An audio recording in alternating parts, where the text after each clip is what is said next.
trauma and healing. These works also speak candidly about the darker aspects of human life. They confront the immense inequality and poverty that plague our world, how conquest and dispossession shape our relations with one another, the horrors and suffering caused by war, and the rapidly changing climate that portends a perilous future. In awarding these prizes, we highlight exemplary work in journalism, arts, and letters, and in doing so, we hope to encourage others to strive for such excellence.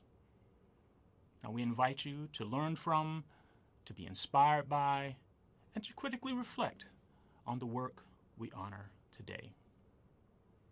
We now go back to Marjorie Miller, who will announce the finalists and winners.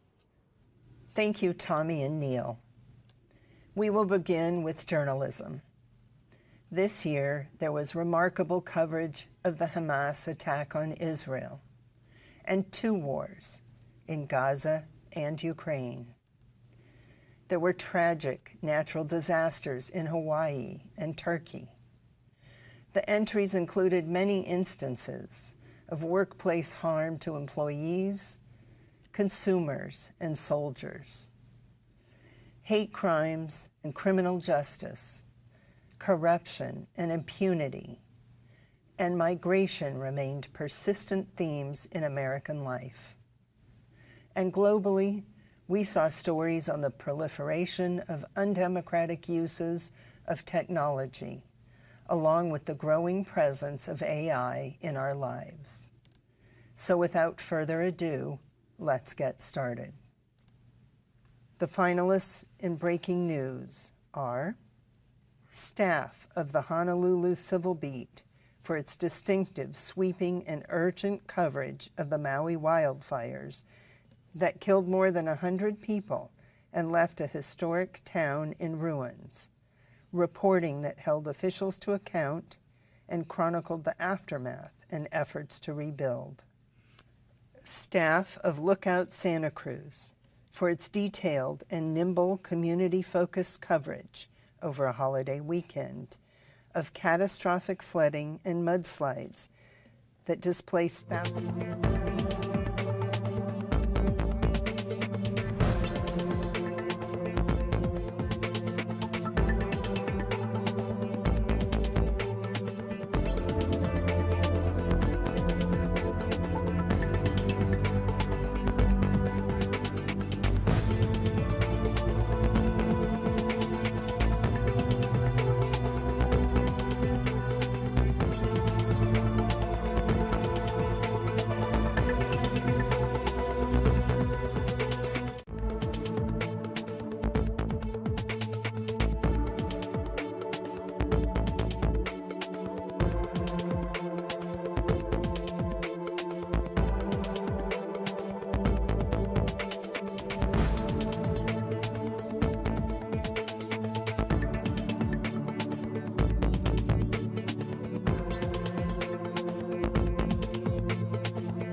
For exposing how United Health Group, the nation's largest health insurer, used an unregulated algorithm to override clinicians' judgments and deny care, highlighting the dangers of AI use in medicine. And the prize goes to Hannah Dreier of the New York Times,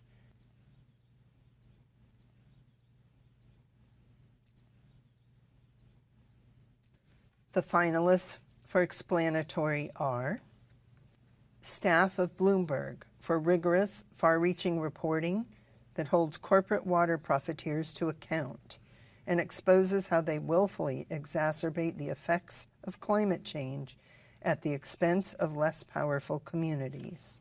Sarah Stillman of The New Yorker for a searing indictment of our legal system's reliance on the felony murder charge and its disparate consequences, often devastating for communities of color. Staffs of the Texas Tribune, ProPublica, and Frontline for advancing understanding of law enforcement's catastrophic response to the mass shooting at an Uvalde, Texas elementary school, and also for documenting the political and policy shortcomings that have led to similar deadly police failures across the country. The prize goes to Sarah Stillman of The New Yorker,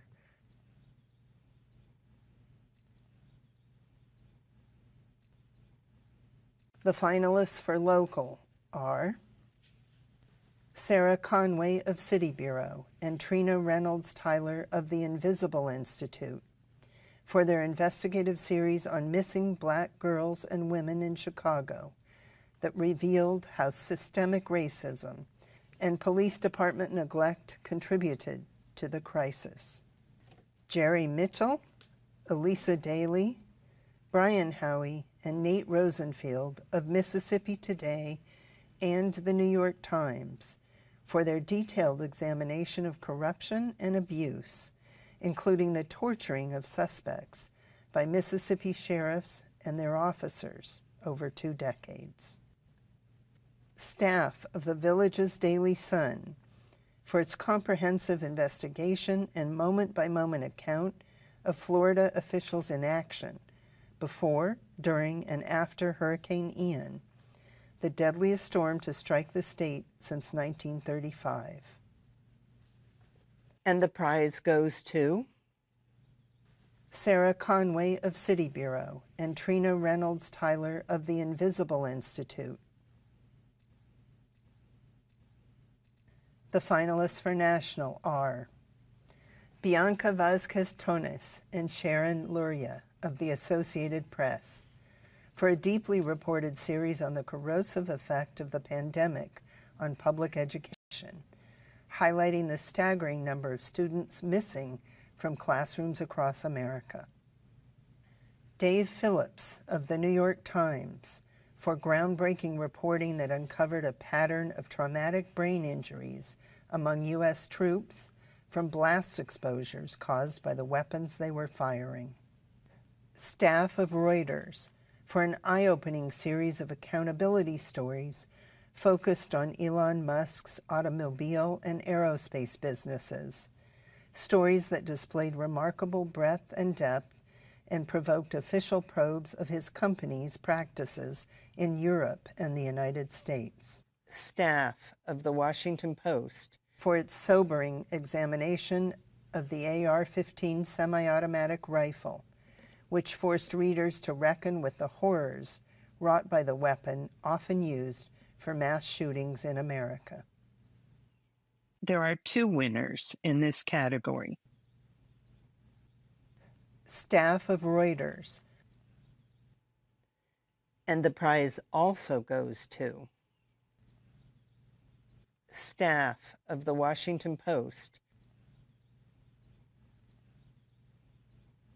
The finalists for International are staff of the New York Times for its wide-ranging and revelatory coverage of Hamas's lethal attack in southern Israel on October 7th, Israel's intelligence failures, and the Israeli military's sweeping deadly response in Gaza.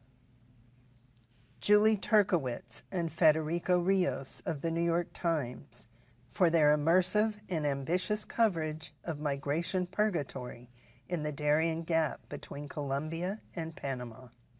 Staff of the Washington Post for a sweeping on-the-ground investigation in India that exposed the methodical undermining of the world's largest democracy by Narendra Modi and his Hindu nationalist allies, who have deployed social media to foment hate and pressure American tech giants to bend to government power. The prize goes to staff of the New York Times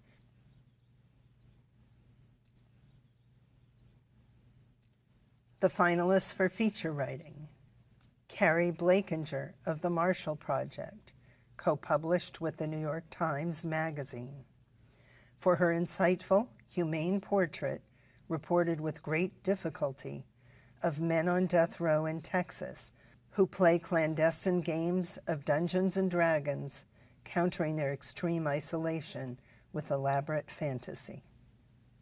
Katie Engelhart, contributing writer, the New York Times, for her fair-minded portrait of a family's legal and emotional struggles during a matriarch's progressive dementia that sensitively probes the mystery of a person's essential self. Jennifer Senior of The Atlantic, for her beautifully rendered account of her disabled aunt, who was institutionalized as a small child, and the lasting effects on her family, told in the context of present-day care and intervention that make different outcomes possible. And the prize goes to Katie Engelhart, contributing writer, the New York Times. The finalists in commentary are Brian Lyman of the Alabama Reflector, for incisive columns that challenge a range of state policies flouting democratic norms and targeting vulnerable populations, written with the commanding authority of a veteran political observer. J. Caspian Kang of The New Yorker, for provocative columns that urge us to re-examine popular narratives on such critical topics as affirmative action, racial politics, and the portrayal of gun violence. Vladimir Kara-Murza, contributor, The Washington Post, for passionate columns written at great personal risk from his prison cell, warning of the consequences of dissent in Vladimir Putin's Russia and insisting on a democratic future for his country. And the prize goes to Vladimir Kara-Murza, contributor, The Washington Post. The finalists in criticism: Zadie Smith, contributor, The New York Review of Books, for a review of the film Tar that addressed with wit and ease such consequential themes as mortality and the clash of generations. Vincent Cunningham of The New Yorker, for theater reviews that reflect a formidable knowledge of the stage and the mechanics of performance, along with canny observations on the human condition. Justin Chang of the Los Angeles Times, for richly evocative and genre-spanning film criticism that reflects on the contemporary movie-going experience. And the prize goes to Justin Chang of the Los Angeles Times. The finalists in editorial writing: Isadora Rangel of the Miami Herald, for a scathing series that roots the city's multiple political scandals in a troubled local democracy and champions electoral reforms. Brandon McKinley and Rebecca Space of the Pittsburgh Post-Gazette, for ambitious investigative editorials that examine a collapse in services for the homeless in Pittsburgh and the city's failure to account for millions of dollars meant to offer relief. David E. Hoffman of the Washington Post, for a compelling and well-researched series on new technologies and the tactics authoritarian regimes use to repress dissent in the digital age and how they can be fought. And the prize goes to David E. Hoffman of the Washington Post. The finalists in illustrated reporting: Clay Bennett of the Chattanooga Times Free Press, for a portfolio of deceptively gentle, mostly wordless cartoons full of juxtapositions that ably communicate complex, sophisticated messages. Madar de la Cruz, contributor, The New Yorker, for his visually driven story set inside Rikers Island Jail, using bold black and white images that humanize the prisoners and staff through their hunger for books. Angie Wang, contributor, The New Yorker, for a vivid, illustrated journey with her toddler that explains how human language learning can never be supplanted by AI. Claire Healy, Nicole Dunca, and Ren Galeno, contributor of The Washington Post, for masterful and sensitive use of the comic form to reveal the story of a great injustice to a group of Filipinos exhibited at the 1904 World's Fair in St. Louis, where some of them died. And the prize goes to Medar de la Cruz, contributor, The New Yorker. The finalists in Breaking News Photography: Adem Altan of Agence France Presse, for a heartbreaking image of a man clutching the hand of his deceased daughter a day after a 7.8 magnitude earthquake killed more than 50,000 people in Turkey and Syria. Nicole S. Hester of The Tennessean, for a distressing image of a young girl looking out of a school bus in anguish as she is evacuated from the scene of a deadly shooting at the Covenant School in Nashville. Photography staff of Reuters, for raw and urgent photographs documenting the October 7th deadly attack in Israel by Hamas and the first weeks of Israel's devastating assault on Gaza. And the prize goes to photography staff of Reuters. The finalists in feature photography: Hannah Reyes Morales, contributor, The New York Times, for a creative series of photographs documenting a youthquake occurring in Africa, where by 2050, the continent will account for 1/4 of the world's population and 1/3 of its young people. Nana Heitman, contributor, The New York Times, for illuminating photographs portraying a generation living under President Vladimir Putin's resurgent nationalism while Russia is at war in Ukraine. Photography staff of the Associated Press, for poignant photographs chronicling unprecedented masses of migrants and their arduous journey north from Colombia to the border of the United States. And the prize goes to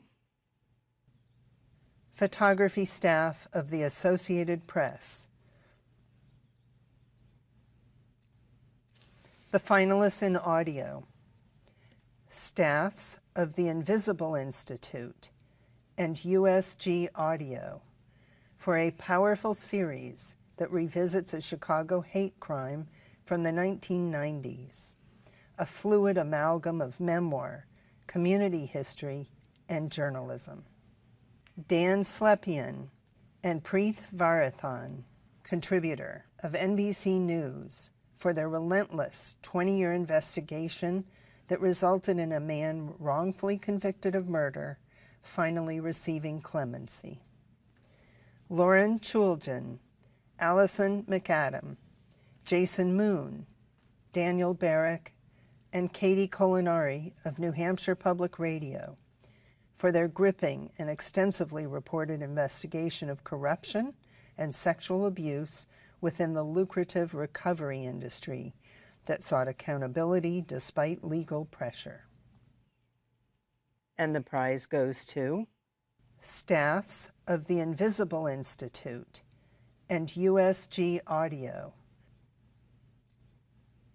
The finalists in public service: KFF Health News and Cox Media Group, for uncovering millions of cases in which the Social Security Administration overpaid beneficiaries, then demanded immediate repayment, imposing debts on elderly and disabled people who had already spent the funds. ProPublica, for the work of Joshua Kaplan, Justin Elliott, Brett Murphy, Alex Mayer-Jeske, and Kirsten Berg.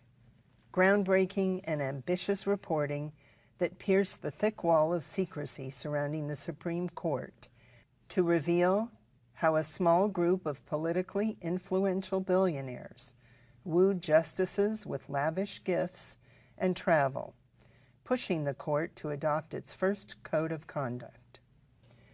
The Washington Post, for its sobering examination of the AR-15 semi-automatic rifle, which forced readers to reckon with the horrors wrought by the weapon often used for mass shootings in America. And the prize goes to ProPublica, for the work of Joshua Kaplan, Justin Elliott, Brett Murphy, Alex Mayer-Jeske, and Kirsten Berg.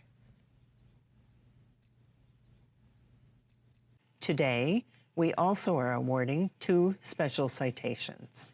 First, the Pulitzer Board awards a special citation for the late writer and critic Greg Tate, whose language, cribbed from literature, academia, popular culture, and hip-hop, was as influential as the content of his ideas. His aesthetic, innovations, and intellectual originality, particularly in his pioneering hip-hop criticism, continue to influence subsequent generations, especially writers and critics of color. Our second special citation goes to the journalist covering Gaza. In recent years, the Pulitzer Board has issued citations honoring journalists covering wars in Ukraine and Afghanistan. This year, the board recognizes the courageous work of journalists and media workers covering the war in Gaza. Under horrific conditions, an extraordinary number of journalists have died in the effort to tell the stories of Palestinians and aid workers in Gaza. This war also has claimed the lives of poets and writers among the casualties. As the Pulitzer Prizes honor categories of journalism, arts, and letters, we mark the loss of invaluable records of the human experience. Now we turn to the winners in arts and letters. Our arts awards illustrate that contemporary creativity is healthy, undiminished, and more diverse than ever, with new young voices joining the conversation. The entries in books, drama, and music address such themes as immigration, ecology, goodness, as well as intolerance in our history and in the present day. The finalists in drama are Here There Are Blueberries by Moises Kaufman and Amanda Gronick, an elegant and harrowing work of documentary theater that examines the provenance of a photo album from Auschwitz and probes the unsolvable mystery of how individuals can insist on normalcy while atrocity lurks outside the frame. Primary Trust by Ebony Booth, a simple and elegantly crafted story of an emotionally damaged man who finds a new job, new friends, and a new sense of worth, illustrating how small acts of kindness can change a person's life and enrich an entire community. Public Obscenities by Shayok Misha Chowdhury, a densely written, deeply felt drama that examines identity, home, queerness, and language through the lens of a Bengali American reuniting with his family in India. And the prize goes to Primary Trust by Ebony Booth. The finalists in history are No Right to an Honest Living, The Struggles of Boston's Black Workers in the Civil War Era by Jacqueline Jones, a breathtakingly original reconstruction of free Black life in Boston that profoundly reshapes our understanding of the city's abolitionist legacy and the challenging reality for its Black residents. Continental Reckoning The American West in the Age of Expansion by Elliott West, a masterly crafted and comprehensive narrative of how our nation's history unfolded across the American West, and how the West, no less than the Civil War, profoundly shaped the rise of modern America. American Anarchy, the epic struggle between immigrant radicals and the U.S. government at the dawn of the 20th century, by Michael Wilrich, a riveting and beautifully written story of how anarchists and their lawyers remade American law, with profound implications for modern jurisprudence and prompting serious reflection on the meaning and limits of democracy. And the prize goes to No Right to an Honest Living, The Struggles of Boston's Black Workers in the Civil War Era, by Jacqueline Jones. The finalists in biography are Larry McMurtry, A Life, by Tracy Daughtry, an insightful literary biography of the celebrated author written with brio and humor that evokes the Depression-era Texas of his youth and the myth of the American West that he dedicated himself to exposing. King, A Life, by Jonathan Eig, a revelatory portrait of Martin Luther King, Jr., that draws on new sources to enrich our understanding of each stage of the civil rights leader's life, exploring his strengths and weaknesses, including the self-questioning and depression that accompanied his determination. Master, Slave, Husband, Wife, An Epic Journey from Slavery to Freedom, by Ilian Wu. A rich narrative of the Crafts, an enslaved couple who escaped from Georgia in 1848, with light-skinned Ellen disguised as a disabled white gentleman and William as her manservant, exploiting assumptions about race, class, and disability to hide in public on their journey to the North, where they became famous abolitionists while evading bounty hunters. There are 2 winners in this category. King, A Life, by Jonathan Eig. Also, the prize goes to Master, Slave, Husband, Wife, An Epic Journey from Slavery to Freedom, by Ilian Wu.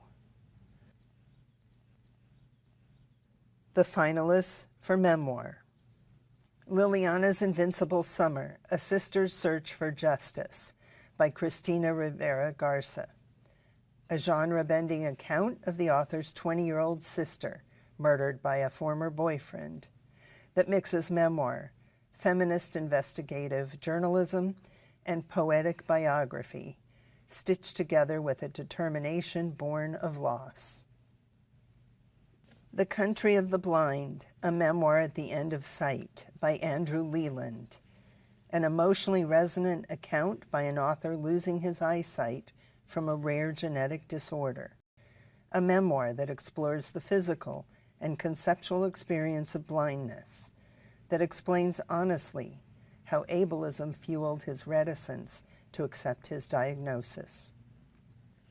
The Best Minds, A Story of Friendship, Madness, and the Tragedy of Good Intentions, by Jonathan Rosen, an account of the author's brilliant childhood best friend and fellow student, who was diagnosed as schizophrenic before fatally stabbing his girlfriend, a tragedy used to explore mental illness and the history of institutionalization. And the prize goes to Liliana's Invincible Summer, A Sister's Search for Justice, by Cristina Rivera Garza. The finalists in poetry are To 2040, by Jory Graham, a fluent yet spare volume about grief, loss, and vulnerability through an array of themes including environmental disaster and personal mortality. Information Desk, an Epic, by Robin Schiff, poetry that chronicles the oddities, indignities, and wonders of working at a museum, a vivid compendium of musings on the nature of art and its creation. Tripas, Poems, by Brandon Som, a collection that deeply engages with the complexities of the poet's dual Mexican and Chinese heritage, highlighting the dignity of his family's working lives, creating community rather than conflict. And the prize goes to Tripas, Poems, by Brandon Som.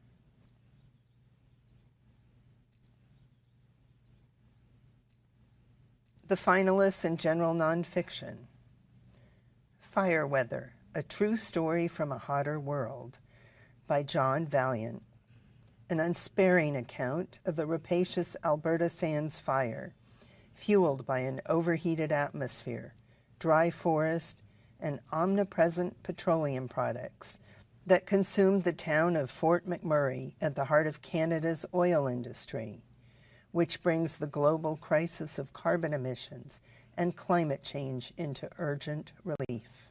A Day in the Life of Abd Salama, Anatomy of a Jerusalem Tragedy, by Nathan Thrall, a finely reported and intimate account of life under Israeli occupation of the West Bank, told through a portrait of a Palestinian father whose 5-year-old son dies in a fiery school bus crash when Israeli and Palestinian rescue teams are delayed by security regulations.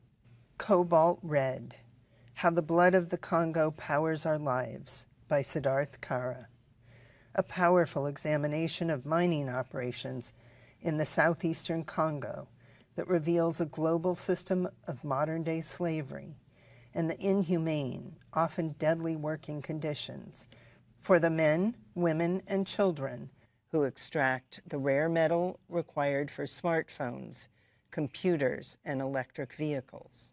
And the prize goes to A Day in the Life of Abd Salama, Anatomy of a Jerusalem Tragedy, by Nathan Thrall. The finalists for music: Double Concerto for Esperanza Spalding, Claire Chase, and Large Orchestra, by Felipe Lara, a reimagining of the traditional concerto with improvisation, vocalization, and Afro-Brazilian elements that forge compelling, intimate relationships between the orchestra and two soloists. Paper Pianos, by Mary Kuyumjian, a socially urgent multimedia work that boldly melds music and audio documentary with first-person stories of refugees, exploring how music serves as solace and inspiration under conditions of displacement. Adagio for Wadada Leo Smith, by Taishan Sori, an introspective saxophone concerto with a wide range of textures presented in a slow tempo, a beautiful homage that's quietly intense, treasuring intimacy rather than spectacle.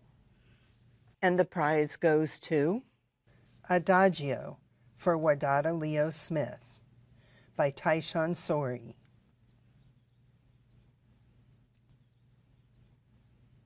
The finalists for fiction are Night Watch, by Jane Ann Phillips, a beautifully rendered novel set in West Virginia's Trans-Allegheny Lunatic Asylum in the aftermath of the Civil War, where a severely wounded Union veteran, a 12-year-old girl and her mother, long abused by a Confederate soldier, struggle to heal.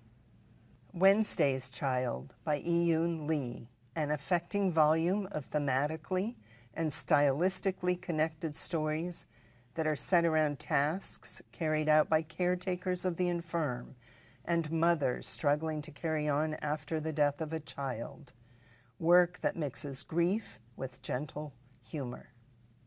Same Bed, Different Dreams, by Ed Park, an inventive postmodern novel that moves from the brutal Japanese occupation of the Korean Peninsula to a lonely Korean-American boy's passion for the Buffalo Sabres, interlinked narratives that jump historical and imaginary time zones with humor, sorrow, and irreverence. And the prize goes to Night Watch by Jane Ann Phillips.